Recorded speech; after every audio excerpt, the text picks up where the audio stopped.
बड़ी खबर आपको देते हैं जम्मू कश्मीर से आ रही। जम्मू कश्मीर पुलिस के 36 पुलिस मुलाजमीन बर्खास्त। जी हां, जम्मू कश्मीर पुलिस के 36 पुलिस मुलाजमीन बर्खास्त। एलजी इंतजामिया ने किया बर्खास्त। रिश्वतखोरी और राष्ट्र विरोधी गतिविधियों के कारण की गई है बर्खास्तगी। तो जम्मू कश्मीर पुलिस के 36 मुलाजमीन को एलजी इंतजामिया ने बर्खास्त कर दिया है। वजह बताई जा रही है कि रिश्वतखोरी और राष्ट्र विरोधी गतिविधियों के कारण ये बर्खास्तगी की गई है।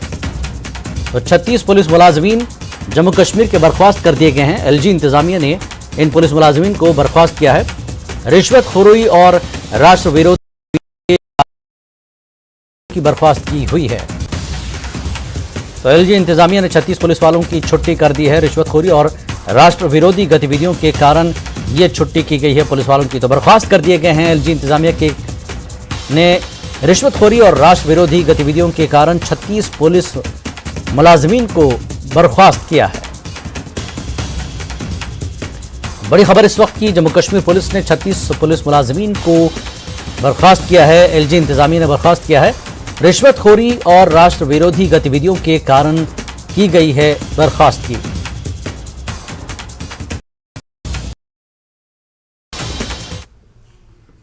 आगे बढ़ेंगे। कर्नाटक में एजुकेशनल इदारों में हिजाब पर पाबंदी के खिलाफ अर्जियों पर सुप्रीम कोर्ट की 2 रुकनी बेंच का फैसला अलग अलग आया है।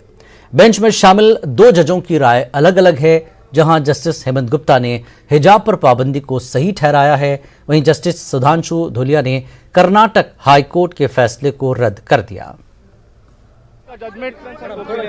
आज का जो जजमेंट था हिजाब का, बहुत दिन से जिसके ऊपर इंतजार था, वो आज जज ने कोर्ट ने प्रोनाउंस कर दिया है और इसके अंदर स्प्लिट जजमेंट आया है। इसमें ऑनरेबल साहब ने अपील को जो है उन्होंने डिसमिस करा है और जियो वगैरह जो थे कर्नाटका गवर्नमेंट के उसको अपहेल्ड करा है।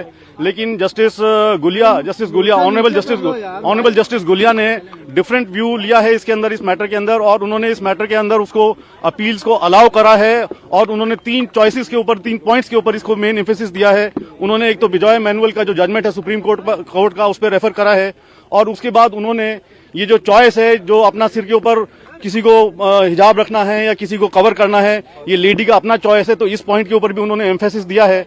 और तीसरा पॉइंट जो इंपॉर्टेंट उन्होंने बोला है कि जो बच्चों की तालीम और एजुकेशन का तालीम के लिए हमें ऐसा कोई काम या ऐसी कोई चीज जिसमें उनकी एजुकेशन के ऊपर रुकावट आए, तो उस चीज का उन्होंने एम्फेसिस दिया है कि ऐसा कोई काम जो है उसके खिलाफ है, बच्चे की एजुकेशन के खिलाफ है। Justice Dhulia has differed with his view, and he has expressed that he has a differing view because a girl child faces a lot of problems while they are being sent to the schools and colleges, and their right to education is more important than wearing or not wearing. Karnataka हिजाब मामले पर supreme court के फैसले का MIM अध्यक्ष और member parliament Asaduddin Owaisi ने स्वागत किया है। जो फैसला दिया है वो हमारे लिए अच्छी बात है। उन्होंने कहा कि हिजाब को बिला वजह एक बड़ा मुद्दा बनाया गया। जो हाई कोर्ट का जजमेंट था वो it was bad in law और उसके कंटेंट में भी वो खराब था और उन्होंने गलत कुरानिक कमेंट्रीज एंड ट्रांसलेशन को इस्तेमाल किया।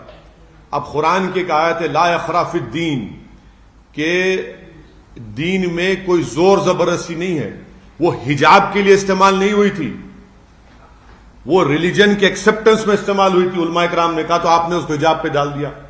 तो इसीलिए हम था जजेस ने वो गलत मिसयूज किया बल्कि कुरानिक कमेंट्रीज और ट्रांसलेशन को। और उस जजमेंट में यह कहा गया कि स्कूल एक प्रिजन है, स्कूल एक मिलिट्री कैंप है, कैसा होगा बताइए।